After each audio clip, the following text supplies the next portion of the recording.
الحمد لله رب العالمين، والصلاة والسلام على خير خلق الله محمد وعلى آله وأصحابه الكرام وتابعيهم بإحسان إلى يوم الدين. خوايا بمان گێڕە لە بەخشندەکان، خوايا خۆشەویستی بۆ بەخشین لە دڵماندا زیاد بکە، خوايا سەرفرازی ئەم دنیا و ئەو دنیامان کە، خوايا دینداری ئەم میلەتە بەهێزکە،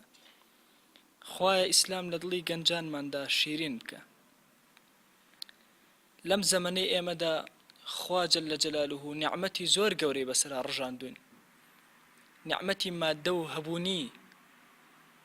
زەمەنێکە کە ئەبینین ماڵەکان ئەلحەمدولله خواردەمەنی زۆری تێدایە، گیرفانەکانیش پارەی زۆری تێدایە. ئەمە زەمەنێکە کە نیعمەتی ئیلاهی زۆری تیا ئەبینرێ. زەمەنێ لەمە پێش ئەگەر گیرفانەکانیش پارەیان تیا بوایە، خواردن لە ماڵەکانە نەبوو. زەمەنی گرانی گەورە وەک مامۆستای مودەڕیز ئەگێڕێتەوە، زەمەنێک بوو ئەگەر چی خەڵک جانبی مادەی نەوعەما بوو، ئەمما خواردەمەنی بە هیچ شێوازێک دەستگیر نەبوو. سوپاس بۆ خوا ئەم زەمەنە زۆرێک لە جوانیەکان ئەبینین، زۆرێک لە نیعمەتە بەرزەکان ئەبینین. خوا جەلە جەلالوه لە قورئانە ئەفەرمێ: من ذا الذي يقرض الله قرضا حسنا فيضاعفه له أضعافا كثيرة. كي أو كسيك قرز بخوا أدا، قرزدان بخوا بمعنای بەخشین بەخشندەیی. کێ ئەو کەسەی کەوا بەخشندەیە؟ کێ لە ئەو کەسەی کە لە دنیادا قەرزێک ئەداتە دەستێکی ئەمین، دەستێکی ئیلاهی؟ یەحیای کوڕی مەعاذ ڕەزا و ڕەحمەتی خوای لێبێ ئەگێڕێتەوە ئەفەرمێ، وەکو نمونەیەک پیشانمان ئەدا،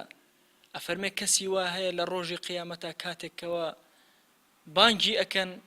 سەیرەکە کێوێکی زۆر گەورە خەیری کردووە، سەری سوڕ ئەمێنێ لەم کێوە گەورەی کە ئەم بەخشیویەتی بە ناوی بەخشین و سەدەقەوە. ئەلەم کاتەیە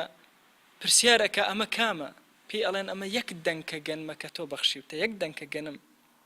خوا جەلە جەلالوه زۆر بە گەورە ئەضعافا مضاعفە، چەندین جار بۆ تۆی زیاد کردووە، نەمای پێ کردووە. کاتێک کە ئینسان زەکاتی ماڵ دەرەکە، بە زەکاتی ماڵ ئەوترێ چی؟ ئەوترێ نەما، زەکات بە معنای نەما، زیادکردن. خوا جەلە جەلالوه بۆ زیادەکە. جا بزانە هەر کاتێک تۆ بەخشینت کرد، بەهۆی بەخشینەوە چەند شتێکت دەستگیرە بێ. یەکەم، ماڵەکەت پاک ئەکەیتەوە، تەطهیر المال. دووهەمین، بەدەنی خۆت پاک ئەکەیتەوە، بەدەن.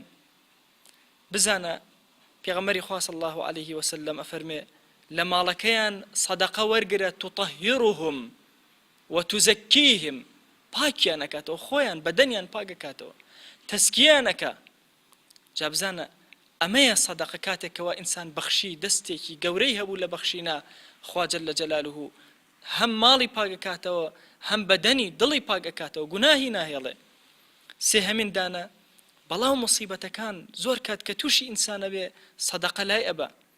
کاتێک کە تووشی ناڕەحەتێک ئەبی، نەخۆشی، تووشی دەردێک هاتووی، ببەخشە، خوا بەهۆی بەخشندەیەوە ڕزگارت ئەکا. پێغەمبەری خوا صلی الله عليه وسلم ئەفەرمێ داو مەرضاکم بالصەدەقە،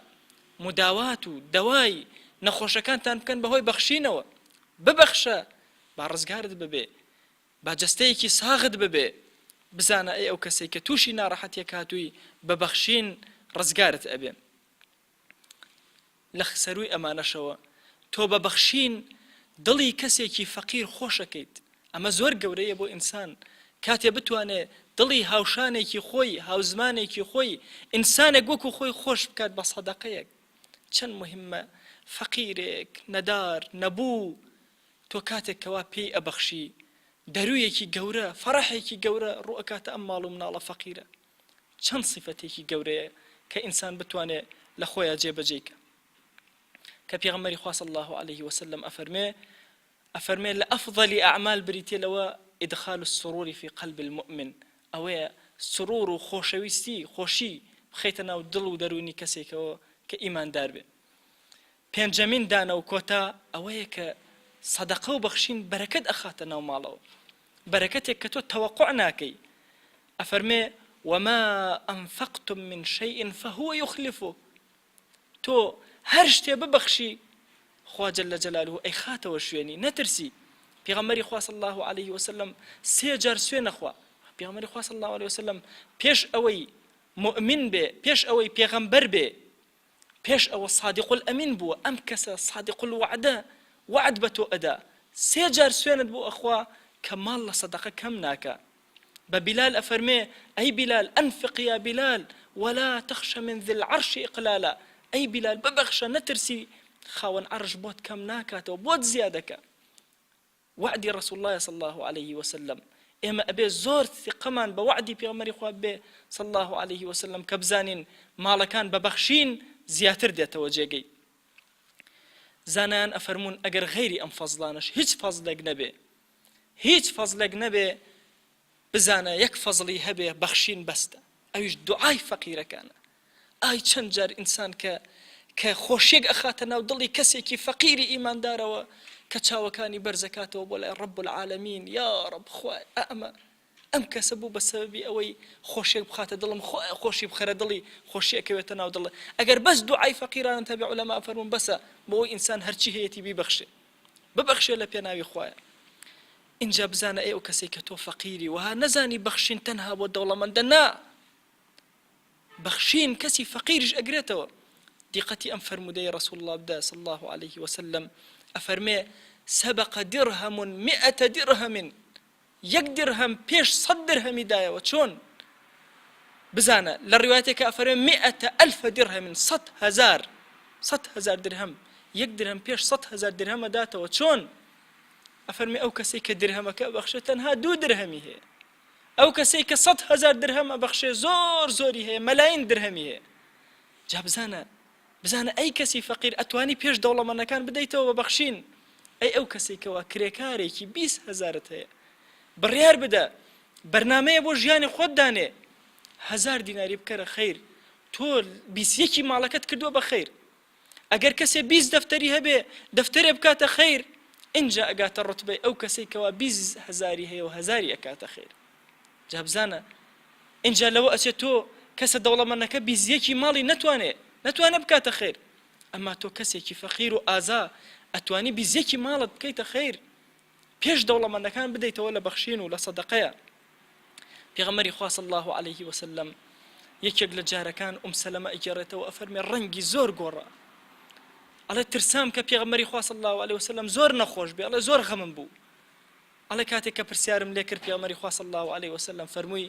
والله ئەمە هۆکارەکەی ئەو 7 درهەمەیە 7 درهم کە لە ماڵەکەما هەیە 7 درهم شەوێکی بەسەراچوو پێغەمبەری خوا صلی الله عليه وسلم ئەوەندە پێ متەئسیر بوو ڕەنگی گۆڕا بوو بۆ ئەوەی پارەیەک مادەیەکی زیاتر لە ماڵیان نەمێنێتەوە عەبدوڵڵای کوڕی عومەر ڕەزا و ڕەحمەتی خوای لێبێ ئەبێ ئینسان لە شتێک ببەخشێ لە شتێک سەدەقە بکە کە زۆر خۆشی ئەوێ عەبدوڵڵای کوڕی عومەر زۆر نەخۆش بوو دڵی بۆ ماسی لێ ئەدا یەکێک لە عەبدەکانی نارد ماسی بۆ پیا کرد ماسیەکەیان هێنا حازریان کرد خسیانە بەردەمی نەخۆش بوو دڵی ئیشتیاقیە بوو خەریک بوو دەستی بۆ بابی خوا لەو کاتا تەقی دەرگا هات کە تەقی دەرگا هات سێریان کرد فەقیرێک داوا ئەکا شتێکم پێ ببەخشن یەکسەر وتی ئەم ماسیەی بەردەم بن بۆ ئەو فەقیرە ئەوانیش وتیان ئەی ئیمام تۆ نەخۆشی ئەی عالمی مسلمانان تۆ نەخۆشی تۆ ئەتوانی درهەمێکی بدەیتێ ئەتوانی 2 درهەمی بدەیتێ فەرمووی نا خوا جەل جەلالوه ئەمری پێکردوم کە ئەوە ببەخشم کە زۆرم خۆشەوێ لن تنالوا البر حتى تنفقوا مما تحبون ئەفەرمێ ماسیەکەی بەخشی نەکەی بچی کام شتە لە ماڵی تۆیە خراپە و ئیشت پێی نەبی بەخشی ئەوەش خێرت ئەگات کەوا نەیفەوتێنی فڕێی نەدەی نەیفرۆشی بە پارەیەکی کەم بیبەخشی ئەوەش خێرت دەگا بەڵام ڕوتبەی بەرزی خێرکردن بریتە لەوەی کە تۆ لەو شتەی کە زۆر خۆش دەوێ ئەوە ببەخشی ئەوە بدەی بە ڕەب العالەمین خوا جەل جەلالوه ئەو هەموو نعمەتە بەهۆی سەدەقەوە بەسەر تۆیە ئەڕژێنێ تخوا حەیفنی ئینسان بچێ خراپترین ماڵی خۆی عەتا بکە بە ڕەب العالەمین خوایەک ئەو هەموو نعمەتەی داوە بە تۆ هەموو جوانیەکان ئەو بە تۆی عەتا کردووە هەر عەیبەیە ئینسانێک کە ئینسان بێ ئینسانێک کە ئیمان لە دڵیا چەسبی بێ عیبەیە کە شتێکی زەعیف بکاتە خەیر ئەبێ شتێک کەوا بەلای خۆیەوە بەڕێزە ئەو شتە بەڕێزە ئەوەی کە ئەم زۆری خۆشەوێ ئەوەیان بکە لەوە ئەچێت تۆ 1000 دیناریت لە ماڵەوە هەبێ و 25,000 لەوە ئەچێ زۆر 25,000ەکانت خۆش بێ بڕۆ 25,000 بکە بەخێر ئەوانە ببەخشە بزانە ئەوانە ئەگەر بەخشینی ئەوانەیەکەوە لە دڵی تۆوە دەرئەچێت کە لە دڵتەوە دەرچوو لە لای خوایەکی زۆر گەورە قبوڵە کرێ ئیمامی عەلی ڕەزا و ڕەحمەتی خوای لێبێ تەنها 1 درهەمی هەیە خێزانی وەزعی ناڕەحەتە داوای هەناری لێکە ئەچێتە بازار هەنارێک ئەکڕێ کە یێتەوە لە ڕێگەیە کەسێکی فەقیر پێ ئەڵێت تخوا ئەی ئیمام بەشم بدە تخوا ئەی ئیمام خەیرێکم پێ بکە ئەفەرمێ ئیمام دێت ئەو هەنارەی کەوا هێناوەتی ئەیکا بەدوولەتەوە لەتێکی ئەداتێ پێ عەتاکە ئەفەرمێ کاتێک کە ئەم لەتە هەنارەی ئەداتێ زۆر دڵخۆشە بێ ئەو ئەڕوا لەتەکەی ئێنێتەوە ئەیدا بە خێزانی ئەفەرمێ دوای کەمێک تەقەی دەرگای دێ بەڵام بە یەقینێکی گەورەوە لە ڕەسوڵ الله صلی الله عليه وسلم بیستوە تۆ بەخشە 1 بەدەیەتەوە جێی کە تەقەی دەرگایە ئەچێ دەرگا ئەکاتەوە سێرەکە یەکێکە لە ئەصحاب ئەڵێ والله ئەی ئیمام پیاوێکی غەریب بە شاری مەدینە هات ئەمەی دامێوتی تەسلیم بە ئیمامیک کاتێکەوە سەیری ئەکات سێرەکان 9 هەنارە پێی ئەڵێ ئەم هەنارانە دەن 9 ئەڵێ ئیمام وحید لە ئاسمانەوە بۆ هاتووە هێشتا من قسەم نەکردووە ئەڵێ نەخێر وعدی رسول الله صلى الله عليه وسلم 1 بەدا یەتەوە جێگەی من هەنارم بەخشیوە ئەبێ 10 هەنار بێتەوە ماڵەکەم ئەڵێ والله ئەی ئیمام زۆر حەزم لێ کردو ثقەشم بە تۆ هەبوو ثقەم بە سەخاوەتی تۆ هەبوو یەکێک لە هەنارەکانم لە ڕێگایە خوارد ئەمویست بۆت باسکەم بەڵام فریانە کەوتم تۆ خۆت یەکسەر دەرکت پێ کرد جا بزانە بەخشین ئەبەو شێوازەیە یەقینت هەبێ وتەی رسول الله صلى الله عليه وسلم صحیح و ڕاستە تۆ ببەخشە یەتەوە جێگەی تۆ سەخاوەتت ببێ با ئەو کەسەی کە خاوەنی هەموو سەخاوەتەکانە سەخاوەتی بەرامبەرت بجوڵێ هەر یەکێک لە ئێمە پێویستی بەوەیە کە لە شەیطان نەترسێ لە فەقیری نەترسێ ئێمە ماڵەکانمان ئەمڕۆ لە جانبی برنج لە جانبی ئەنواعی خواردنەکانی تر نان کە ئەساسیاتی حیاتە ئینجا لەگەڵ هەموو شکلیاتێکیشە لە ماڵەکانمانە دەستگیرە بێ هێشتا لە فەقیری ئەترسین گیرفانەکانمان رب العالمین نیعەمی زۆری بەسەرە ڕژانووی لەم زەمەنەدا هێشتا ئەترسین ئەوە شەیطانە وریابە الشەیطان یعدکم الفقر شەیطان وعد ئەدا وعدی فەقیری بە تۆ ئەدا ئەترسێنێ وهاد لێ ئەکا کە تۆ کەسێک بیت چاوت بترسی لەوەی کە ببەخشە مەترسە بزانە تۆ لە بەرامبەر 3 سوێنی رسول الله صلى الله عليه وسلم بزانە تۆ بەرامبەر وعدی پێغەمبەری خوا صلى الله عليه وسلم ئەبەخشی بزانە تۆ محتاجی لە قیامەتە لەوە ئەچێ لە ساحەی مەحشەرە محتاجی دەنگێک گەنم بی بۆی لە ئاگر بتپارێزێ پێغەمبەری خوا صلى الله عليه وسلم ئەفەرمێ اتقوا النار ولو بشق تمرة لەتە خورمایەک فریاتەکەوێ لە ئاگری جەهەنەم ڕزگارە دەکا بە هەر هەمومان صفەتی سەخاوت لە خۆمانە دروستکەین ئافرەت و پیا و هەوڵ بدەین بەخشندە بین تاوەکو هەژار و فەقیرەکانی ئەم وڵاتە دەرویەکی تریان لێ بکرێتەوە و لە ڕێگایەکی ترەوە بە کەیفێتێکی تر بتوانین وەکو دەستگایەکی خەیری هەر یەکێک لە ئێمە خزمەتی ئەو هەژارانە بکە تاوەکو لە ساحەی مەحشەرە ڕوویەکی سپی و گەش دڵێکی ئەو پەڕی خۆش بە حضوری رب العالمین بگەینەوە چۆن دڵی فەقیرەکانمان لە دنیادا خۆش کرد وصلى الله على سيدنا محمد وعلى آله وصحبه وسلم